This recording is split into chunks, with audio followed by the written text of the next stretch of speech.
El Señor esté con ustedes. Y con su espíritu. Lectura del Santo Evangelio según San Mateo. Gloria a ti, Señor. Después de esto, Jesús hizo que sus discípulos subieran a la barca, para que cruzaran el lago antes que Él, y llegaran al otro lado, mientras Él despedía a la gente. Cuando la hubo despedido, Jesús subió a un cerro para orar a solas. Al llegar la noche, estaba allí Él solo, mientras la barca ya iba bastante lejos de tierra firme. Las olas azotaban la barca, porque tenían el viento en contra. A la madrugada, Jesús fue hacia ellos caminando sobre el agua. Cuando los discípulos lo vieron andar sobre el agua, se asustaron y gritaron llenos de miedo: «Es un fantasma». Pero Jesús les habló diciéndoles: «Calma, soy yo, no tengan miedo». Entonces Pedro le respondió: «Señor, si eres tú, ordena que yo vaya hasta ti sobre el agua». «Ven», dijo Jesús. Pedro entonces bajó de la barca y comenzó a caminar sobre el agua en dirección a Jesús. Pero al notar la fuerza del viento, tuvo miedo y como comenzaba a hundirse, gritó: «Sálvame, Señor». Al momento, Jesús lo tomó de la mano y le dijo: «Qué poca fe tienes, ¿por qué dudaste?». En cuanto subieron a la barca, se calmó el viento. Entonces, los que estaban en la barca se pusieron de rodillas delante de Jesús y dijeron: «En verdad, tú eres el Hijo de Dios». Palabra del Señor. Gloria a ti, Señor Jesús.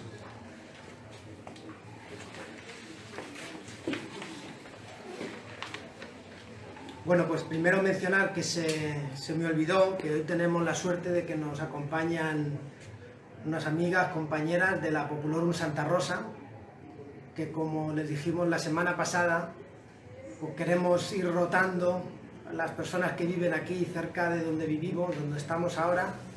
Pues hay otras casas de estudiantes que están allí confinados, donde no hay ningún síntoma, entonces es cruzar una calle. Y como ya estábamos rotando en la Lectio Divina que hacemos todos los jueves, pues pensamos que era buena idea que también participasen. Entonces, pues agradecerles que hayan venido aquí y que compartan. Pues, como bien han dicho la munición, el Evangelio de hoy es continuación de todo lo que estamos leyendo de San Mateo, de esas parábolas, de ese milagro de vidas compartidas de la semana pasada. Creo que merece la pena empezar diciendo que estamos ante un lenguaje, en este caso el de hoy, muy simbólico y que se repite bastante en el Evangelio y a veces confunde, pero es algo muy normal en unos escritos que están hechos hace más de 2000 años y que están hechos para un grupo de personas que en su mayoría eran analfabetas y que una persona, los pocos que sabían leer, se lo leían a un grupo de gente y que al no haber leído nunca, pues necesitaban, pues no entendían tampoco muchas palabras, había que hacerlo de una manera como muy gráfica, muy simbólica, utilizando muchos ejemplos de su vida cotidiana. En este caso, pues por ejemplo, pues el mar, pues barcas, porque había mucha gente en aquella zona pues que eran pescadores, los mismos discípulos, la gran mayoría eran pescadores. Entonces nos encontramos ante un lenguaje simbólico que utiliza situaciones reales que ocurrieron mezcladas con pues un mensaje que lo quiere ser muy gráfico, muy visual, y lo que se busca no es tanto describir como exactamente lo que pasó, sino lo que se busca es transmitir un mensaje. Bueno, yo creo que ayuda a entender a veces, porque cuando nos leemos el Evangelio pues cuesta a veces este tipo de lenguaje y a veces hay equivocaciones. Entonces estamos ante un lenguaje simbólico pues que exige un poco más de reflexión, de ver qué mensaje nos quiere transmitir por los evangelistas, inspirados por el Espíritu Santo, inspirados en la vida de Jesús y en esos mensajes de Jesús. A mí lo primero que me llama la atención es cómo Jesús pone pilas a la gente, poner las pilas a la gente.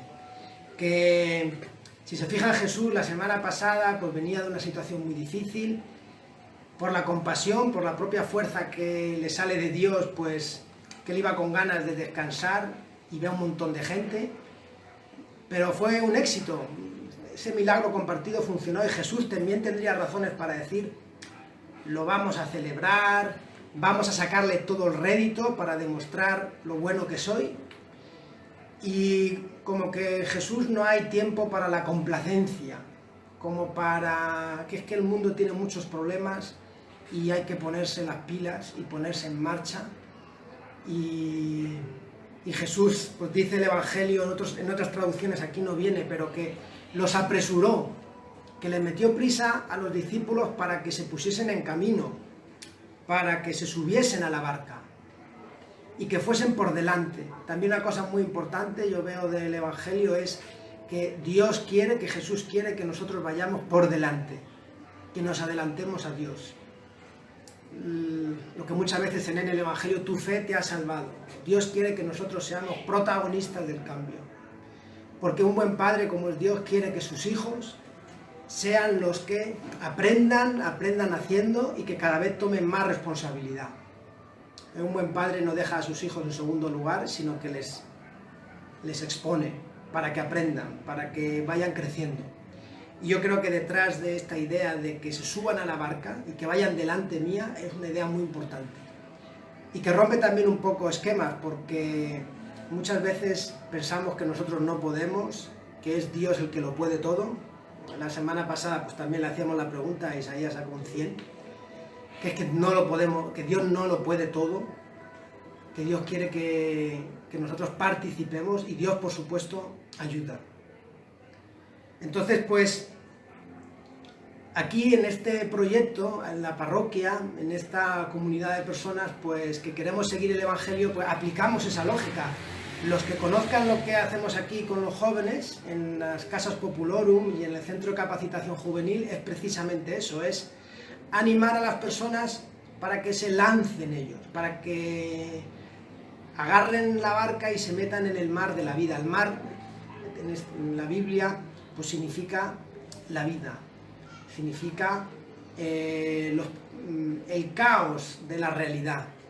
Pero es muy importante que los jóvenes de hoy en día, pues en su colaboración, porque aquí los jóvenes estudian y colaboran, en su colaboración salgan al mundo real y se pongan a hacer cosas y aprendan a ayudar y aprendan a que ellos pueden ir transformando el mundo, sus comunidades poco a poco. Ahí lo mencionaba también Isaías al principio, que le hacíamos una pequeña entrevista, como él, junto con otras personas ahí de Curarén, Samuel también, Samuel Víctor, otra persona que muchos de ustedes conocerán, pues armaron hace tiempo ya un grupo de Maestro en Casa. Pues todos los proyectos que se han hecho desde aquí es por la iniciativa de personas que se lanzaron. Entonces, un ejemplo gráfico, una foto que a mí me gusta mucho, y que demuestra, es esta foto, a ver si sale,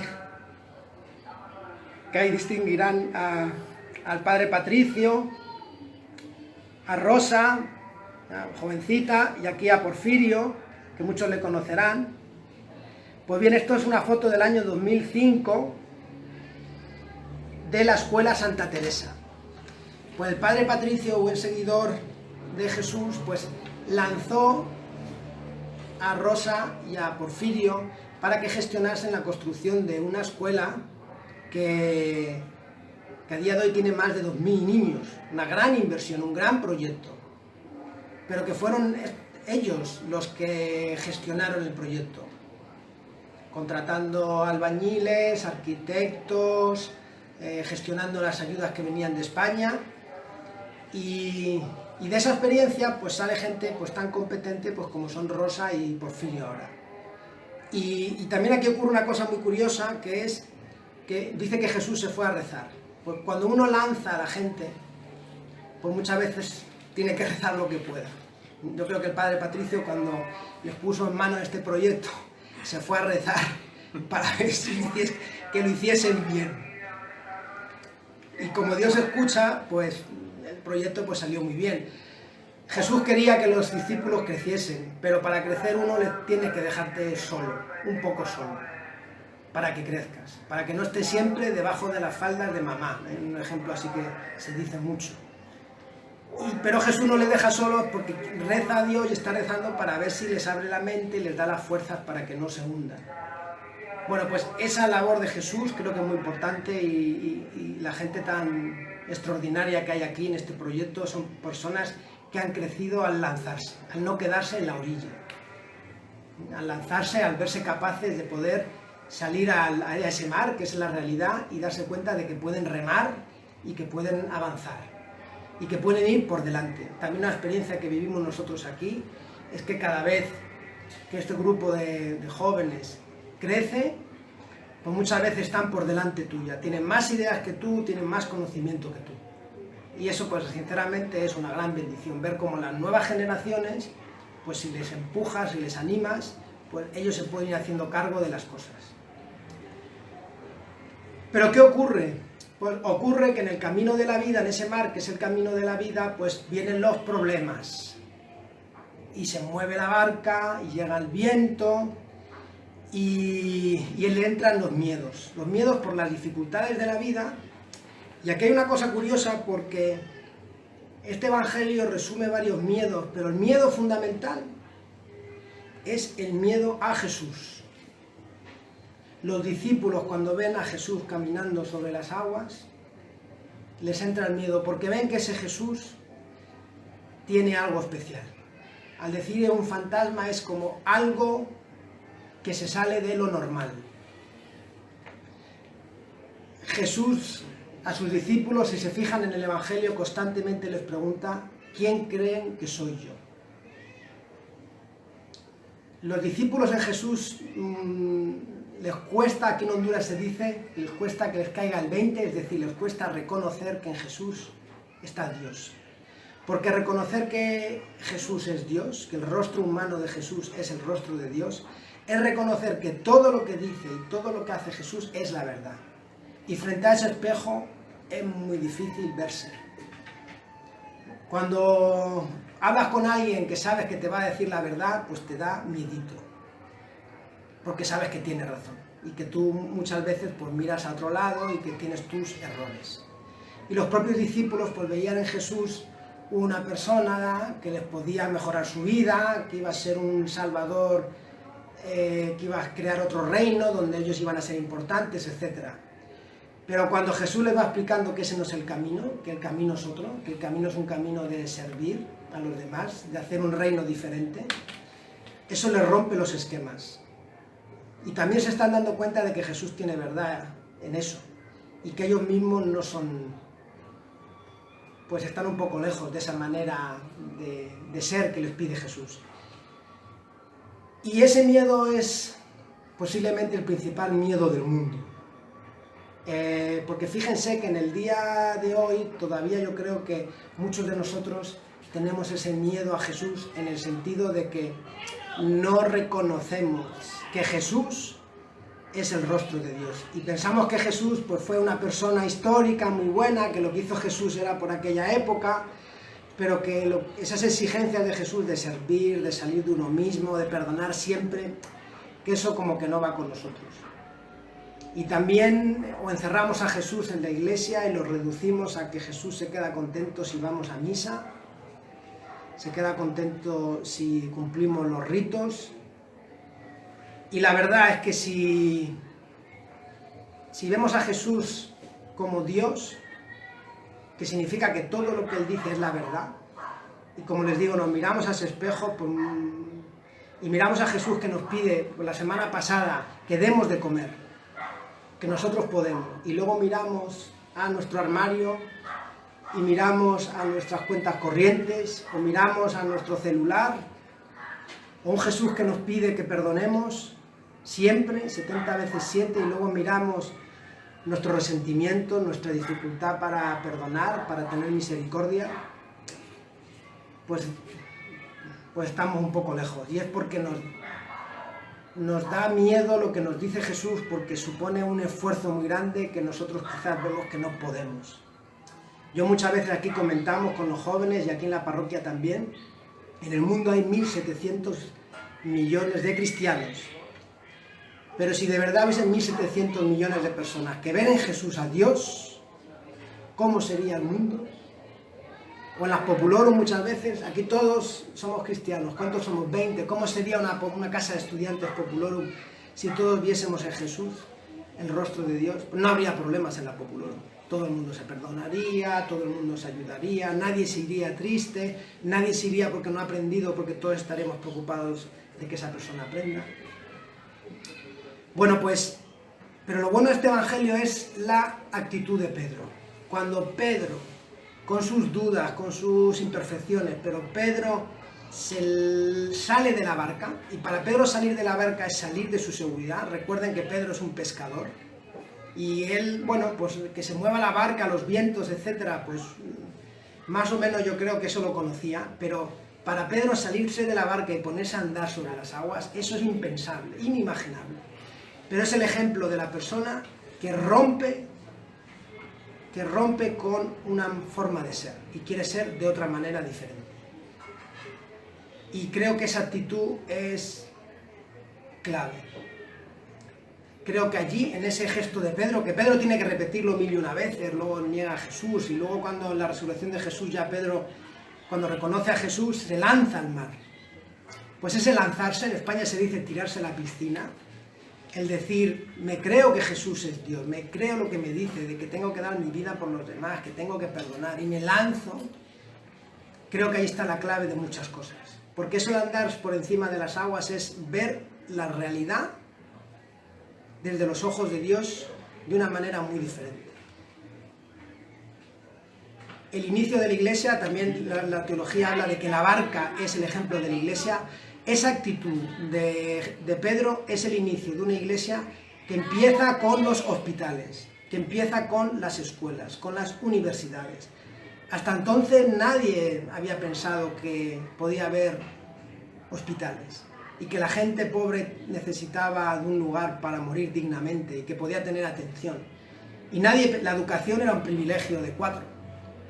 Esa idea de ver el mundo y decir que todo el mundo tiene que educarse nace de la Iglesia y nace de esa manera de lanzarse y de andar sobre las aguas. Es hacer algo muy diferente a lo que la gente piensa, es hacer lo imposible, la utopía. Y aterrizando aquí, cuando el padre Patricio y el padre Ramón cuentan cómo era donde estamos ahora, que era una iglesia que estaba pues muy semi-destruida, no la iglesia, pero toda esta zona donde ellos vinieron. Y yo creo que el padre Patricio, decir que unos niños, y decirle a sus padres, miren, yo veo en esos niños futuros, como Isaías ha contado, un contador público con una maestría. Pues eso es andar sobre las aguas. Que mucha gente diría, ¿pero qué le ha pasado? Se ha vuelto loco. ¿Cómo va a descubrir? Aquí hay otra foto que también yo creo que es muy gráfica de lo que vio el padre Patricio en la nueva capital. Esto es una foto de unos profesores dando clase con unas rocas ahí. Y fíjense, he hecho otra foto aquí de un laboratorio de computación que se ha hecho. Bueno, pues personas que ven, la nueva capital es una zona muy marginal en las montañas de Tegucigalpa, y pues personas que miran esa realidad y dicen, yo allí veo que hay niños y niñas que pueden aprender, que pueden ser licenciados en la universidad, que pueden ser eso, gente extraordinaria. Y significa ir contracorriente, pero más que ir contracorriente, porque muchísima gente diría, ¿qué le ha pasado a este hombre? O el padre Ramón en Casa Belén, o cuando él hizo Casa Zulema con personas de SIDA, ¿pero qué hace gastando el tiempo en eso? Pero si es que eso es imposible, es que lo que están pensando es imposible. ¿Y cuántos misioneros, misioneras? Pues Pere Casaldáliga, Monseñor Pere Casaldáliga, que él fue y que aguantó 30 años luchando para que acabase la esclavitud en muchos lugares de Brasil, donde en grandes latifundios, donde muchísima gente pues no tenía eso, vivía en situaciones de esclavitud, sometidos por los grandes latifundistas. Y fue capaz de caminar sobre las aguas porque aguantó toda su vida amenazas, críticas. Pero también hay grandes ejemplos aquí en Honduras de personas que caminan sobre las aguas, pues por ejemplo, todas las madres solteras que hay, mujeres que solo saben hacer tortillas porque es la oportunidad, lo único que supieron, pero que han luchado por sacar a sus hijos adelante.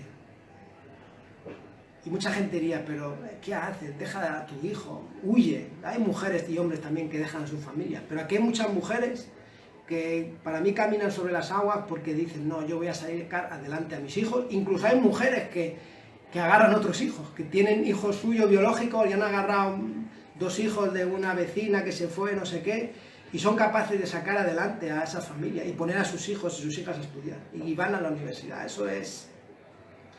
pues, y todo creo que eso nace de esa actitud de lanzarse, de tirarse, salir de la orilla, ponerse a nadar y tirarse al agua.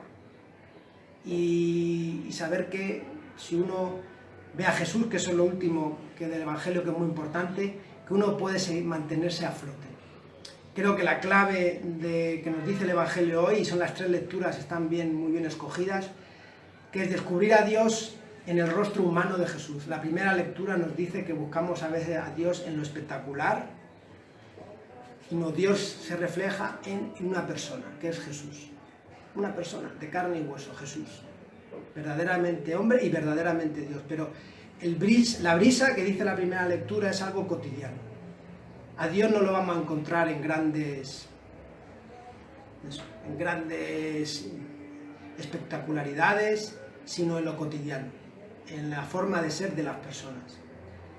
Y luego también lo que le pasa a San Pablo, que es lo que le pasa también a los discípulos al final, que es la honestidad. San Pablo, que se cae del caballo, que buscaba a Dios de otra manera, que incluso quería matar a Jesús, él al final pues reconoce la verdad. Dice San Pablo, dice, digo la verdad, no miento. Él mismo tuvo que reconocer que andaba engañado. Lo que les digo, que muchas veces las actitudes que tenemos es que a Jesús lo encerramos en una iglesia, en unos ritos, y creo que nos engañamos a nosotros mismos por miedo. Yo creo que San Pablo, él se vería incapaz de hacer lo que decía Jesús, pero por esa fe en Jesús y también la honestidad de lo que dice Jesús es la verdad, pues él mismo fue capaz de romper esos esquemas y hacer algo que quizás él jamás pensaba que podría hacer. Y eso es lo que les pasa a los discípulos, el reconocimiento de que ese hombre, Jesús, esa persona, que clama por la justicia, por el compartir, por no acumular, por perdonar siempre, es Dios, ni más ni menos.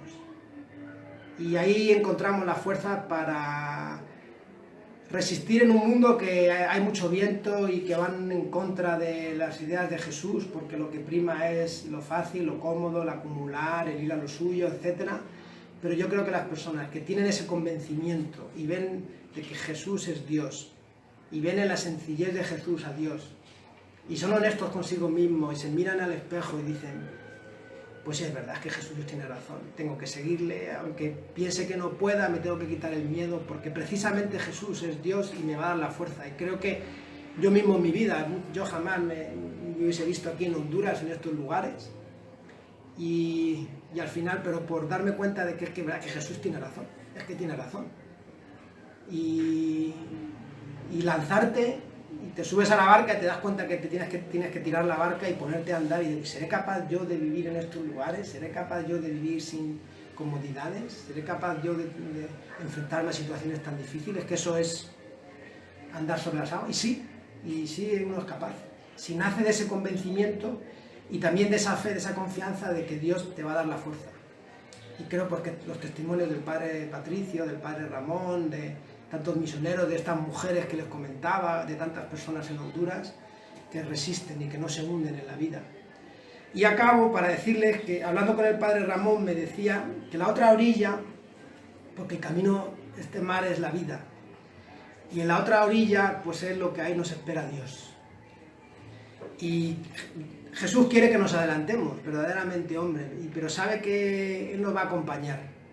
y nos da la mano, porque Jesús siempre está con nosotros, pero quiere que tengamos la iniciativa. Pues bien, en la otra orilla está Dios, y hay un poema muy bueno de Pere Casaldáliga que compartió un muchacho en un chat que tenemos del grupo del Centro de Capacitación Juvenil, que yo creo que es un buen final para recordar que el que descubra a Jesús como Dios, al final de la vida va a decir efectivamente, qué bien hice. Pues dice este poema de Pere Casaldáliga: al final del camino me dirán, ¿has vivido? ¿Has amado? Y yo, sin decir nada, abriré el corazón lleno de nombre.